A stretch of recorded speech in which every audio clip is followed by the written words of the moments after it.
आप कंटिन्यू करोगे तो आपकी बातों में किस प्रकार का कोई तारतम्य तो दिखता नहीं, कोई तार्किकता तो दिखती नहीं। और ये बात अवश्य बता दें आपको, आज तक कोई भी मेरुदंड युक्त सरकार जो है वो चुनाव हारी नहीं है।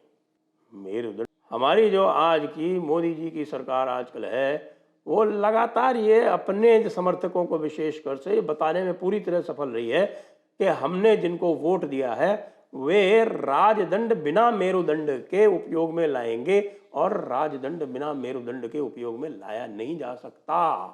और आजकल है वो लगातार ये अपने समर्थकों को विशेषकर से बताने में पूरी तरह सफल रही है कि हमने जिनको वोट दिया है वे राजदंड बिना मेरुदंड के उपयोग में लाएंगे, और राजदंड बिना मेरुदंड के उपयोग में लाया नहीं जा सकता।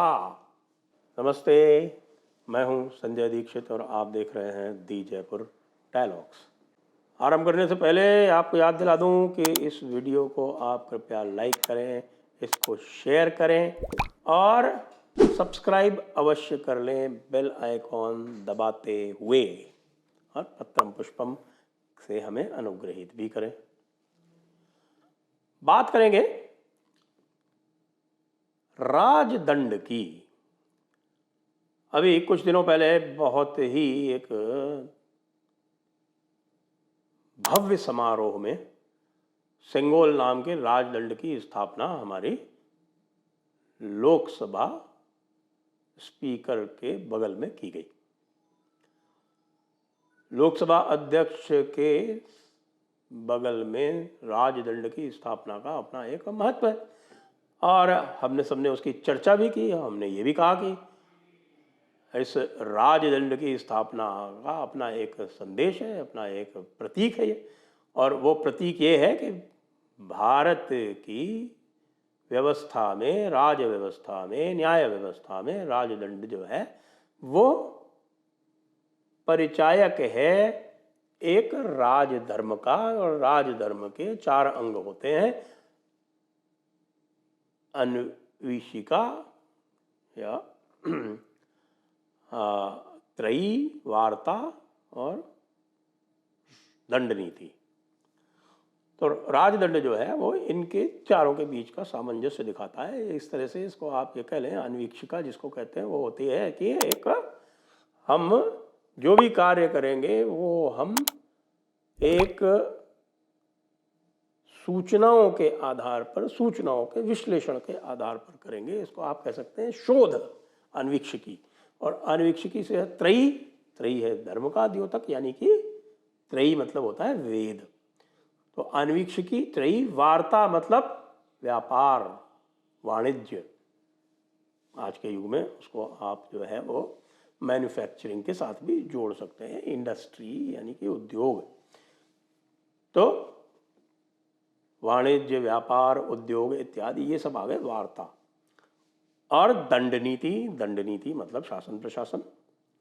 इसको आप और भी रिलेट कर सकते हैं, जिसको हम कहते हैं कि धर्म, अर्थ, काम, मोक्ष, या फिर दूसरा हम कह सकते हैं कि भाई इसको जो साम, दाम, दंड, भेद। अब दंड नीति के लिए और साम, दाम, दंड, भेद में दंड का उपयोग लेने के लिए राजदंड के साथ साथ मेरुदंड की आवश्यकता होती है। मेरुदंड का मतलब होता है रीढ़ की हड्डी। तो आज का प्रश्न यह है कि क्या आप बिना मेरुदंड के राजदंड का उपयोग कर सकते हैं क्या? और मैं ये आज क्यों कह रहा हूं? मैं आज विशेषकर इसलिए कह रहा हूं कि लगातार हम देखते आ रहे हैं कि हमारी जो आज की मोदी जी की सरकार आजकल है वो लगातार ये अपने समर्थकों को विशेषकर से बताने में पूरी तरह सफल रही है कि हमने जिनको वोट दिया है वे राजदंड बिना मेरुदंड के उपयोग में लाएंगे, और राजदंड बिना मेरुदंड के उपयोग में लाया नहीं जा सकता। अब उदाहरण देख लें। एक और राकेश डकैत है या चडूनी है, ये छोटे मोटे जो हैं, ये खाप वाले हैं, वो किस तरह से सरकार को नचाते हैं और हमारे जैसे लोग और बहुत सारे जो समर्थक रहे हैं, जिन्होंने वोट दिया है, जिन्होंने मोदी जी को प्रधानमंत्री बनाने के लिए जो कुछ भी उनके बस में हो सकता है वो किया है, वो अपने बाल नोचते रह जाते हैं। जब शाहीन बाग होता है, या जब पश्चिम बंगाल की हिंसा होती है, या जब उसके बाद भाई आपके जो है ये खापों वाले और किसान यूनियन वाले दिल्ली को चारों तरफ से घेर लेते हैं और 10-10 महीने तक घेरे बैठे रहते हैं, तो ये पता चल जाता है कि भाई ये मेरुदंड विहीन सरकार है। तो मेरुदंड विहीन सरकार को राजदंड का उपयोग कैसे समझाया जाए? तो राजदंड तो है, उसको उठाना पड़ेगा आपको। अगर आपके मेरुदंड ही नहीं होगा तो आप उसको उठाएंगे कैसे? राजदंड को उठाकर राजदंड का उपयोग करने के लिए मेरुदंड तो आवश्यक है। अब कल का उदाहरण ले लीजिए। कल क्या हुआ? कल आपने इस डकैत के धरने के चक्कर में आपने ये स्वीकार करवा दिया हरियाणा सरकार से, क्योंकि मुझे मालूम है कि हरियाणा सरकार को आपने कहा ही होगा कि वो जो भावांतर की योजना है उसमें अभी 1,000 दे रहे हो तो 2,000 दे दो यार, क्या फ़र्क पड़ता है, ये धरना तो हटा लेंगे। लेकिन आपको ये नहीं पता चलता कि आपने उसके क्या संदेश दिया। उससे संदेश ये दिया कि ये सरकार जो है अब ये लगातार चुनावी मोड में रहती है, कैसे भी कोई भी कुछ भी करेगा तो सबसे पहले वो ये देखेगी कि भाई इससे जो है हमारे कोई चुनाव में कोई असर तो नहीं पड़ेगा। और उस चक्कर में ये जो इनके विरोधी वर्ग हैं, जो टूल किट से ऑपरेट होते हैं, और टूल किट के साथ ऑपरेट होने के साथ साथ विदेशी शक्तियों द्वारा फंडेड भी होते हैं, वो कोई भी कार्य करेंगे उनको पूरी तरह से एक फ्री पास दिया जाएगा कि भाई तुम चाहो जो वो कर लो, तुम चाहो तो आके हमारा लाल किले से तिरंगा भी हटा लो। हमने तो कह रखा है पुलिस को कि भाई देखो लाठी जो है वो सिर्फ दिखाने के लिए, उसको प्रयोग में मत लाना। तो जब साम दाम दंड भेद से जिस दिन दंड गायब हो जाता है ना, तो न साम काम आवे न दाम काम आवे, और पूरी तरह से दुष्टों का फिर नंगा नाच होता है, इसके अलावा और कुछ नहीं होता।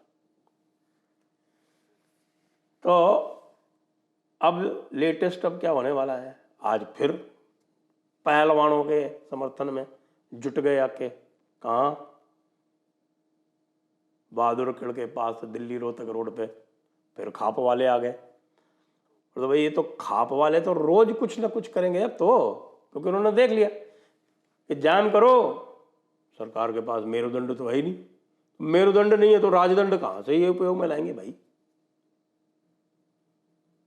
जहां है मेरुदंड वहां डकैत नहीं जाता है, आपको भी पता है। ये जो डकैत है, ये इस तरह का कोई कार्य उत्तर प्रदेश में करते हुए नहीं पाया गया। एक बार लखीमपुर गया था और लखीमपुर में जाते ही इसने सबसे पहला काम किया कि समझौता करवा दिया, क्योंकि इसको कह दिया था कि जरा सा भी ज़्यादा दाएं बाएं किया नहीं, फिर पता चला कि तेरे सारी की सारी प्रॉपर्टी बुलडोजर चला देंगे, हमारे पास लिस्ट है पूरी।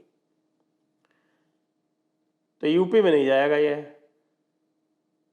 मुजफ्फरनगर में पंचायत की थी इसने, तो कोई 150 लोग आए थे, तो फिर अगली पंचायत कह के साहब हम उधर हरियाणा में करेंगे। हरियाणा में 250-300 आ गए, तो उससे जो है उसको बहुत इनकरेजमेंट मिल गया। चढ़ूणी को पकड़ के अंदर डाल दिया, फिर पहुंच गया। अरे भाई हरियाणा वालों, तुमको पता था उसने डिक्लेयर कर रखा है 12 जून, तो उसको जो है हरियाणा की सीमा में घुसते ही क्यों नहीं पकड़ लिया? पता नहीं राकेश डकैत से क्या लोगों का प्रेम है भाई। ये राकेश डकैत को नहीं करना किसी भी तरह से। और पता नहीं जाओ बालियान साहब जो हैं वो आ जाते हैं बीच बीच में, क्या सत्यपाल मलिक जी आ जाते हैं। भाई एक बालियान जीता हुआ है, मलिक जीता हुआ है, ये 2 ही जाटों की सीटें हैं, इसके अलावा और आपको क्या मिलना है वहाँ पे? और ये दोनों वैसे ही जीतते हैं, तो दोनों जीतते किसके भरोसे आपको भी पता है। ये जाटों के वोटों के भरोसे नहीं जीतते, सब इनको जिताते नॉन जाट ही हैं। और इनकी दोनों की कॉन्स्टिट्यूंसी में जाटों की संख्या 10% से ज़्यादा नहीं है,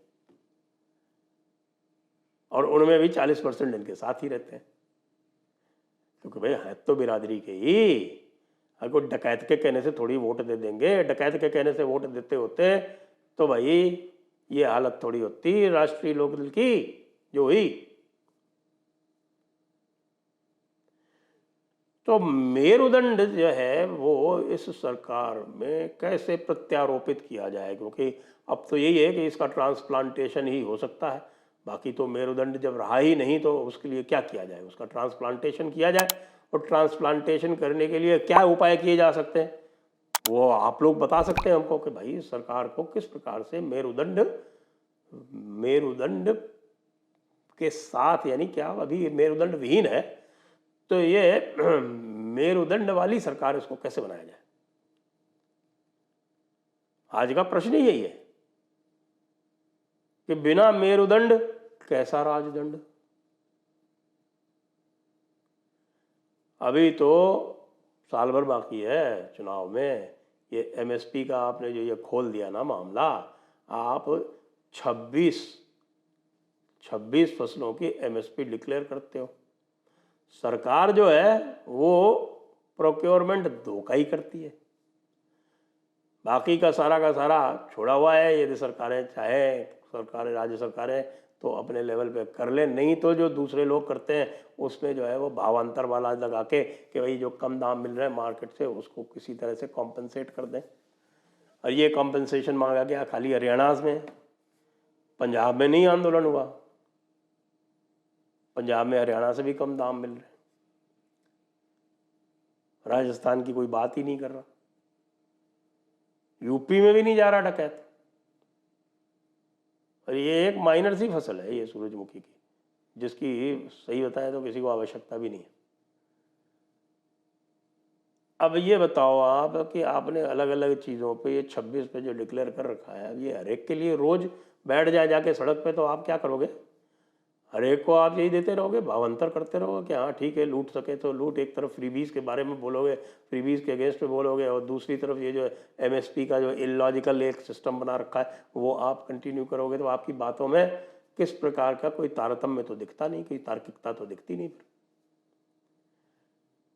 और ये बात अवश्य बता दें आपको, आज तक कोई भी मेरुदंड युक्त सरकार जो है वो चुनाव हारी नहीं है। मेरुदंड युक्त सरकार का अर्थ जो है वह आतताई या तानाशाह सरकार नहीं होता है। योगी जी की मेरुदंड युक्त सरकार है तो वो तानाशाही वाली सरकार नहीं है, वो दुष्टों को दंड देती है और सज्जनों के साथ रहती है। और यही राजधर्म का तत्व है, राजधर्म का निचोड़ है। तो राजदंड का उपयोग करना तो सीखिए महोदय। राजदंड स्थापित तो हो गया, लेकिन वो स्थापित क्या केवल दर्शनों हेतु है, उसका उपयोग भी किया जाएगा या नहीं किया जाएगा। और उसको उपयोग करने के लिए मेरुदंड युक्त तो होना ही पड़ेगा। यदि मेरुदंड नहीं होगा, रीढ़ की हड्डी नहीं होगी, तो आप उठा ही नहीं पाएंगे। तो इसलिए मेरा आह्वान है सभी से कि इस सरकार को मेरुदंड युक्त होने में इसकी सहायता करें। जय हिंद, वंदे मातरम।